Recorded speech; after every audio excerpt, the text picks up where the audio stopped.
Ruth Roberts, your pet's ally.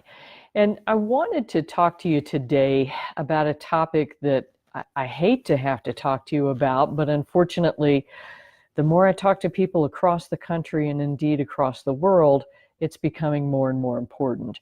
In fact, I just got off the phone a few minutes ago with a woman that had a practice that she really, really enjoyed going to with her other dog.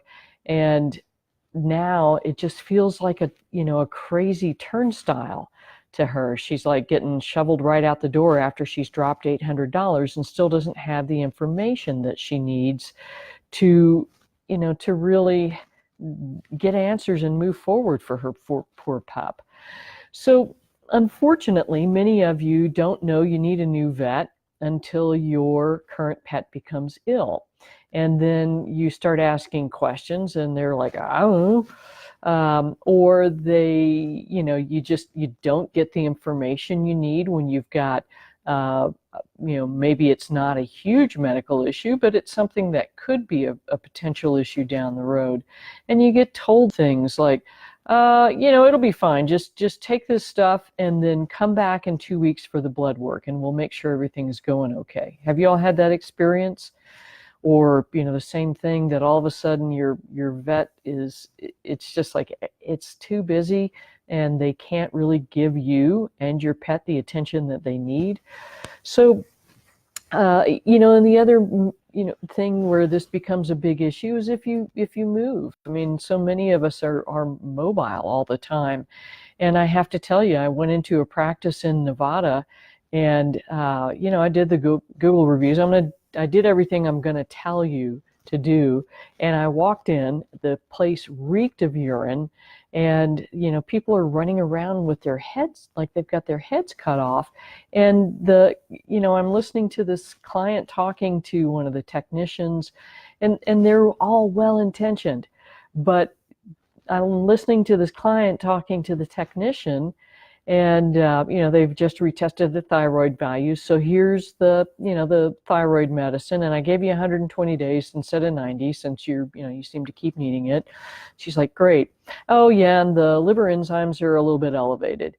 And so the client says to this woman, well, you all have said that the last several times I've had this blood work done, and so is there something that I need to do differently? And and so him and Han, and then finally she says, yeah, actually you can take this. And she whips out a bottle of really actually a very nice supplement to support liver function. And she says, yeah, probably. But why did this woman have to just after the fourth visit, wheedle a solution for elevated liver enzymes out of this technician? Never mind, where's the doctor? Yeah, right, Pep? Why is the doctor not explaining this to her? So it drives me crazy, and I know it's driving you all crazy. And so here's the options I can give you right now. So if you're not getting the information you need, or you feel like you're getting blown off, or just things are not going the way they ought to, then start looking for a veterinarian. So, ask your friends, your family, your coworkers, and if they tell you, I really like this guy because he's the cheapest in town, that's probably not a great recommendation. So if you've got friends or even just acquaintances that have had some fairly significant health issues with their pets, and you ask them about their vet, and they're like, well, that's hard too. But if they tell you something like, oh my gosh, this doctor was so compassionate, and she went to the end of the earth trying to find solutions for me and Pookie, those are the things you want to hear. And this is a person that you probably can work with. And I do realize that many of you simply do not have options. You're in a worn horse town, you're in a rural area, you really don't have options. So, and I'll get to another set of options for you in just a minute there. So how do you start doing the search? So like I said, ask your friends, your coworkers, your neighbors, see what they're telling you. And the second thing I can tell you is look at Google, look at Yelp, look at these other review sites. If you're, ask on Facebook for a recommendation. And I think that that's going to give you some help.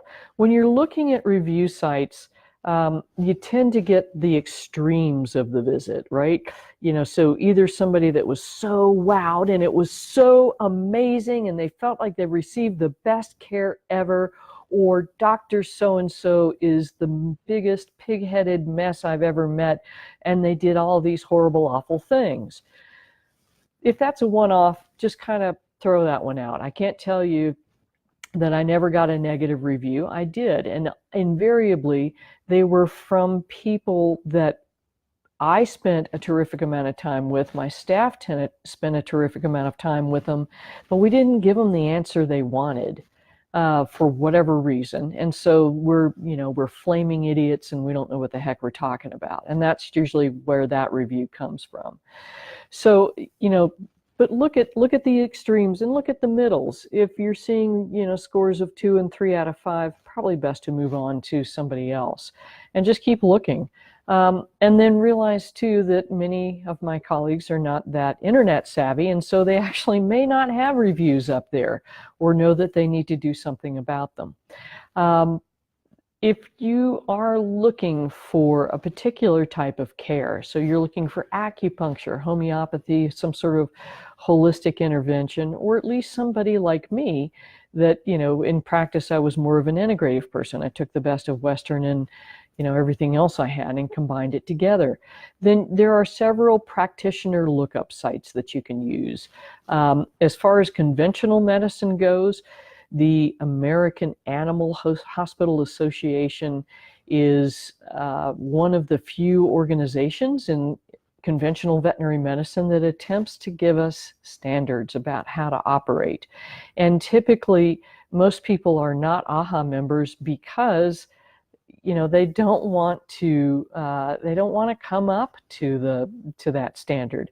So for instance, I know a colleague of mine in Charleston, he had an AHA certified practice, which takes a terrific amount of work. And when they introduced the requirement that you have an every 3-year vaccine schedule, he quit because it was too hard and it was going to create too much of a deficit in his pocket. It would take money out of his pocket to go to an every 3-year schedule. And so, wow, okay. So what I'm trying to say is that conventional medicine, if this is all you have available to you, if somebody is an AHA, American Animal Hospital Association member, or they are an AHA certified practice, they are being held to standards head and shoulders above the rest of the veterinary community. So that's a great place to start. Another great practitioner lookup is through the International Veterinary Acupuncture Society. They're going to list people that have been trained, whether it's at Chi Institute or out in Colorado or through IVAS itself. The American Holistic Veterinary Medical Association is another great option. They're going to list out veterinarians that have taken some training in either acupuncture, Chinese herbs, homeopathy, other modalities. And so these are all good places to start. And I will put the links for you in the comments in just a couple of minutes. And thank you very kindly, Claudia.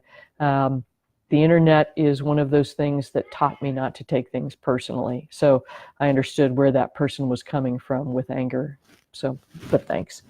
So that's those are good ways to start looking and seeing what your options are locally. And let's say you've moved and you really have no clue. You're new to town, you don't know anybody. That's where these review sites are going to be of more help. Now, another big thing that people have difficulty with, we all do for ourselves or for our pets, is actually getting a second opinion. It's hard. I mean, if your pet has been ill, you're in a state of overwhelm, and it's hard enough just to go through your daily routine, which can be extremely complex. And you guys, you do amazing things to keep your pets healthy and happy, sometimes to the detriment of your own health. But if you're doing all this stuff and it's not getting you anywhere, it's time to get a second opinion.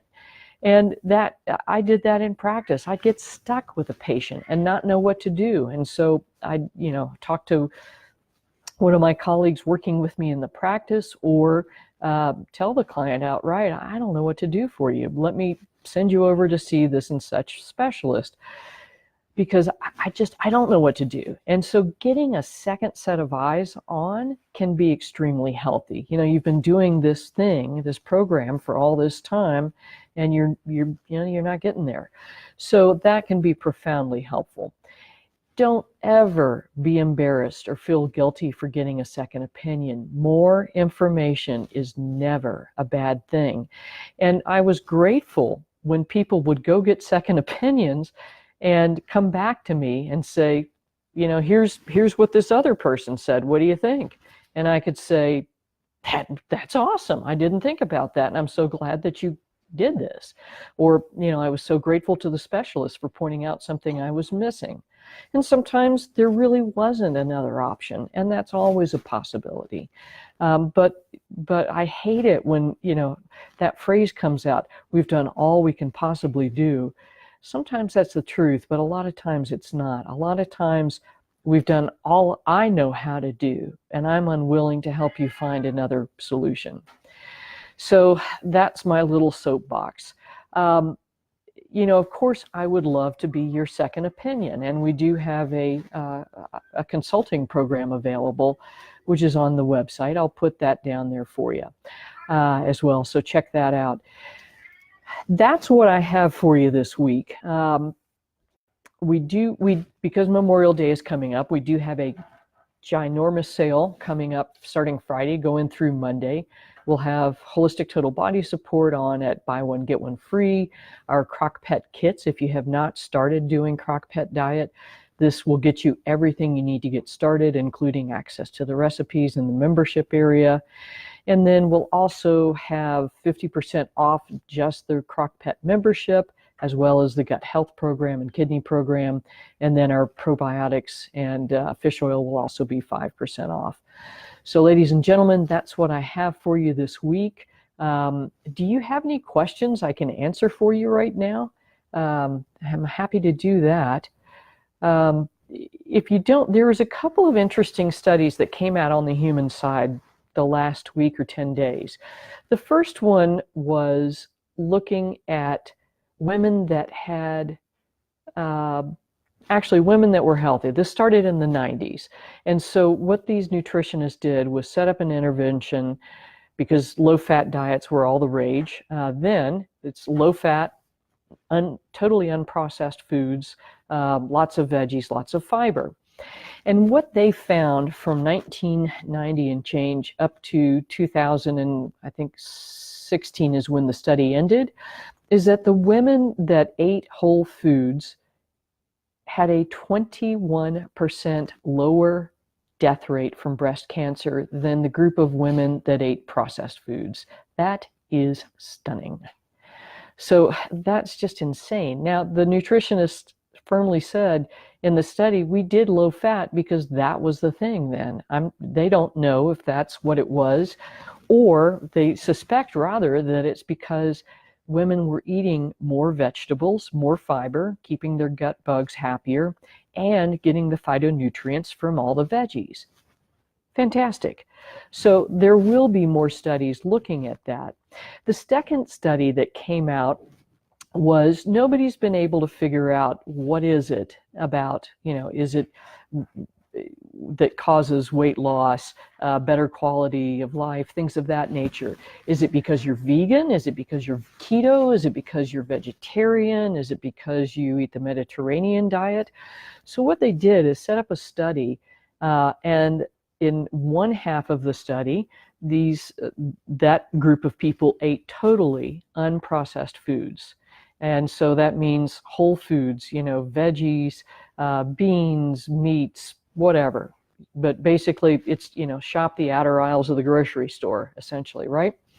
The second group ate a much more typical American diet, and they didn't, they tried to match fiber intake. So for the group of people that were eating the processed diet, they actually gave them fiber supplements and water so they could up their fiber intake to match that of people eating veggies. So it's not just fiber.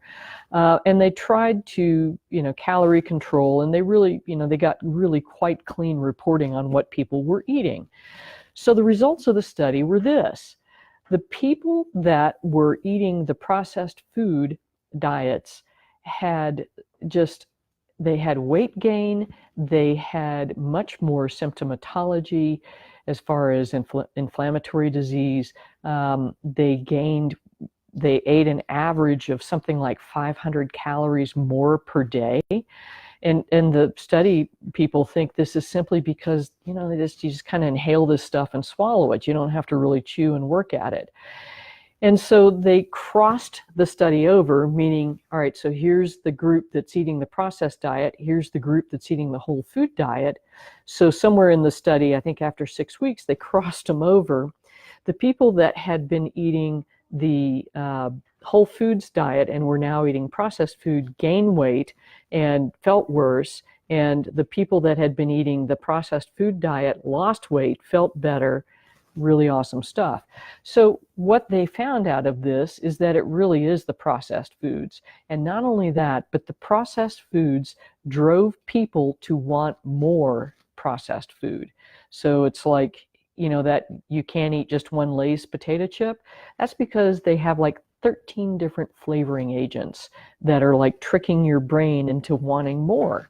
So this was one of the first studies that showed clearly it's not if you're vegetarian or vegan or whatever it is, all these diet wars, it's what you're eating. And if you're eating crappy American processed foods, you're going to gain weight, you're going to not feel well, and your chances of developing disease are going off the charts. Remember, I referred to a study several weeks ago that said that there are 600,000 new cases of cancer in the United States alone due simply to lifestyle choices. And guess what? Eating processed food is a lifestyle choice. It is a choice that we make for our pets. We can give them the crappy bag of kibble or cans of Hill's Diet that are still being recalled because there's too much vitamin D. I think they finally did get to the bottom of that. And the recalls appear to have stopped for Hill's. But we can make that choice to feed them this crappy corn and chicken diet, or we can make the choice to feed them whole, real foods, give them fiber, phytonutrients, good protein sources, good fat sources, and keep them healthy. So that's my soapbox for this week. I hope to see you next week, and I'll put the links I mentioned down below for you. Until next week, I'm Dr. Ruth Roberts, your pet's ally. And remember, your pet's best health starts in the bowl. Take good care.